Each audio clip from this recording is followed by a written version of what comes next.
Hello students, मैं हूं दिनेश दत्त और आप देख रहे हैं मेरा यूट्यूब चैनल स्टूडेंट टेक। जैसा कि पिछली वीडियो में हम लोगों ने जाना कि entry of pollen tube into ovule और एम्ब्रियो सैक, इनमें पोलन ट्यूब किस किस माध्यम से कहां से प्रवेश करता है और उसके बाद क्या प्रोसेस होती है, वो हम लोग आज इस वीडियो में जानने वाले हैं। तो चलिए शुरू करते हैं। आज का टॉपिक है हमारा double fertilization and triple fusion. ये समझ लीजिएगा कि ये जो टॉपिक है ये मोस्ट इम्पॉर्टेंट टॉपिक है। ये चाहे बीएससी सेकेंड ईयर के स्टूडेंट हों, चाहे इंटरमीडिएट के स्टूडेंट हों, चाहे सीबीएसई वाले स्टूडेंट हों, चाहे किसी भी स्टेट बोर्ड के स्टूडेंट हों, इन सब के लिए ये टॉपिक बहुत ही ज़्यादा इम्पॉर्टेंट है, क्योंकि इस टॉपिक से हमेशा क्वेश्चन पूछा जाता है। इसलिए इसको अच्छे से क्लियर करते हैं। तो जो दोहरा निषेचन और त्रिसंलयन है, तो दोहरा निषेचन का मतलब होता है 2 बार फर्टिलाइजेशन होना, ठीक है।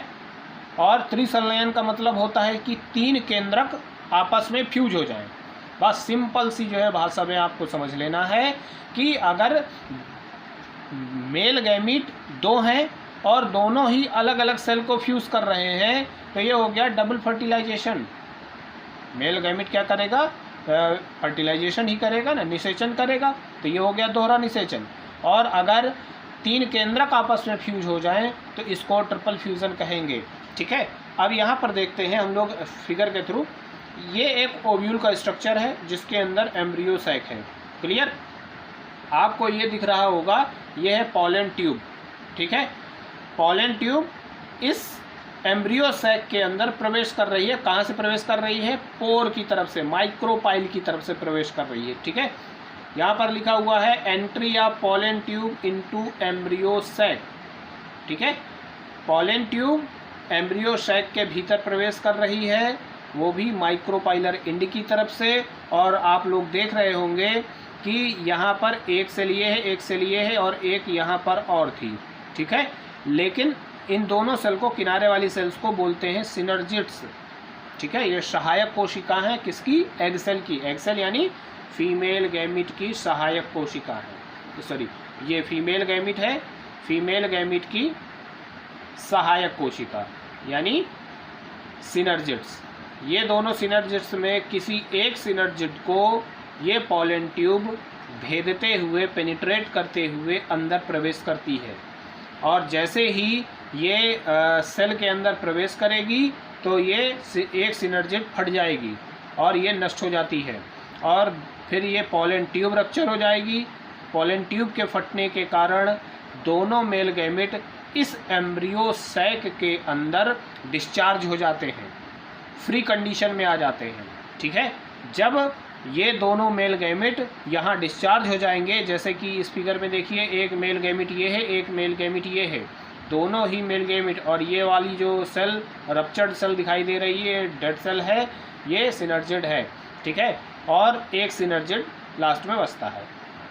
तो दोनों मेल गैमेट डिस्चार्ज हो जाते हैं, और जो भी मेल गैमेट इस एग सेल यानी कि फीमेल गैमेट के नज़दीक होता है, ये जो है उसको सबसे पहले फ्यूज़ कर देता है। यानी कि ये जो मेल गैमीट है एक, और ये फीमेल गैमीट है, ये जा कर के इसको फ्यूज़ कर देगा। अभी ये एक एन कंडीशन में है और ये भी एन कंडीशन में है, यानी कि दोनों ही हैप्लॉइड हैं। और जैसे ही ये इसको फ्यूज़ करता है तो ये अब हो गया 2n कंडीशन, यानी डिप्लॉयड हो गया और बनाता है जाइगोट। ये जाइगोट हो गया, ठीक है। और दूसरा जो मेल गैमीट होता है ये मूव करके सीधे सेंट्रल सेल के पास जाता है, ठीक है। ये सेंट्रल सेल के पास जाएगा, इसके साथ जो है अटैच हो जाता है। अटैच होने के बाद ये इस सेंट्रल सेल के अंदर प्रवेश कर जाएगा लाइक दिस। और ये 2 केंद्रक पहले से सेंट्रल सेल में मौजूद होते हैं, और तीसरा केंद्रक ये मेल गैमीट वाला हो गया। तो क्या होगा कि तीनों ही केंद्रक जब आपस में फ्यूज हो जाएंगे तो फिर ये हो जाएगा 3n कंडीशन, ठीक है। ये 3n हो गया, ट्रिप्लॉइड स्ट्रक्चर हो गया ये, ठीक। और जो जाइगोट होता है, जाइगोट डिप्लॉयड होता है, मेल गैमिट और फीमेल गैमिट हैप्लॉइड होते हैं। ये 3n कंडीशन यानी ट्रिप्लॉइड हो गया और ये बनाता है क्या,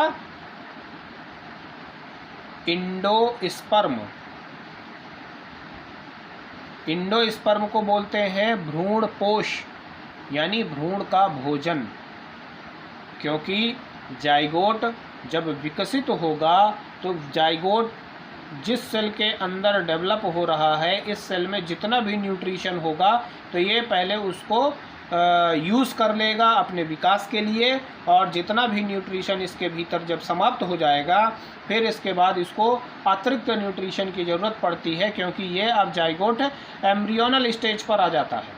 एम्ब्रियोनल स्टेज पर आ जाएगा तो ये थोड़ा सा ज़्यादा न्यूट्रिशन को जो है प्राप्त करना चाहेगा, तो उस समय पर यही इंडोस्पर्म विकसित होता रहता है और ये एम्ब्रियो इस इंडोस्पर्म के पास पहुंच जाता है और उसका जो है अपने हास्टोरिया के माध्यम से इसको शक करने का काम करता है, इसको खींचने का काम करता है, इसको चूसता रहता है, यानी कि अपना न्यूट्रिशन प्राप्त करता रहता है। तो अब इसमें हम लोग देखते हैं कि डबल फर्टिलाइजेशन और ट्रिपल फ्यूज़न कहाँ हुआ। एक बार एक मेल गैमिट ने इस एग सेल को फ्यूज़ किया और दूसरे मेल गैमिट ने इस सेंट्रल सेल को फ्यूज़ किया, तो 2 बार फर्टिलाइजेशन हो गया। एक बार इसका फर्टिलाइजेशन हुआ एग सेल का, दूसरी बार जो फर्टिलाइजेशन हुआ वो हुआ सेंट्रल सेल का, तो इसका मतलब इसमें 2 बार फर्टिलाइजेशन हो गया, तो इसको हम लोग डबल फर्टिलाइजेशन कहते हैं। और ट्रिपल फ्यूज़न कहाँ हुआ, सेंट्रल सेल में ऑलरेडी 2 न्यूक्लियस थे और एक न्यूक्लियस ये मेल गैमिट वाला आ गया, तो 1 2 3 न्यूक्लियस हो गए। 3 न्यूक्लियस का फ्यूज़न ट्रिपल फ्यूज़न कहलाता है। बहुत ही इजी लैंग्वेज पर इजी फिगर के थ्रू मैंने इसको समझाया है। बुक में ये फिगर नहीं मिलेगा, इसलिए आप लोग इसका स्क्रीनशॉट ले सकते हैं। मैं हाथ हटाए दे रहा हूँ, आप लोग स्क्रीनशॉट ले लीजिए, क्योंकि ये आपके काम आएगा और एग्ज़ामिनेशन में भी आप लोग यही फिगर अगर बना देंगे तो आप लोगों को बहुत अच्छे मार्क्स मिलेंगे। ठीक है, तो थोड़ा सा इसको फिर से जो है एक बार ओवरव्यू जल्दी समझ लेते हैं। Entry of pollen tube into embryo sac. Embryo sac में पोलन ट्यूब जब एंटर कर जाती है, यहाँ पर पोलन ट्यूब जब फटेगी, फटने के बाद दोनों मेल गैमेट डिस्चार्ज हो जाएंगे। जो मेल गैमेट एग सेल के नज़दीक होगा वही मेल गैमेट एग सेल को फ्यूज़ करके जाइगोट बना लेगा। ठीक है, ये जो है यहाँ पर देखिए ये जाइगोट बना लिया। जाइगोट हमेशा डिप्लॉयड स्ट्रक्चर होता है, डिप्लॉयड नेचर का होता है, द्विगुणित होता है, और दूसरा मेल गैमेट सेंट्रल सेल के पास जा कर के सेंट्रल सेल से अटैच हो जाता है और इसके भीतर प्रवेश करके इसके न्यूक्लियाई को फ्यूज़ करता है, जिससे कि 2 बार एक एम्ब्रियो सैक के अंदर 2 बार फर्टिलाइजेशन हुआ, जिसे हम लोग डबल फर्टिलाइजेशन के नाम से जानते हैं। और एक ही सेल में 3 केंद्रकों का आपस में फ्यूज़न होता है, जिसे ट्रिपल फ्यूज़न कहते हैं। और इस ट्रिपल फ्यूज़न की प्रक्रिया के फलस्वरूप इंडोस्पर्म का निर्माण होता है। इंडोस्पर्म क्या है, भ्रूण का भोजन। ठीक है, इंडोस्पर्म भ्रूण का भोजन है और यही जो है डेवलप हो रहे एम्ब्रियो को पोषण प्रदान करने का काम करता है। तो ये इतने छोटे से स्ट्रक्चर में, छोटे से फिगर में आप लोगों को बहुत ही आसान तरीके से समझाने का प्रयास किया गया है। आई थिंक आप लोगों को ये वीडियो अच्छा लगा होगा और समझ आया होगा।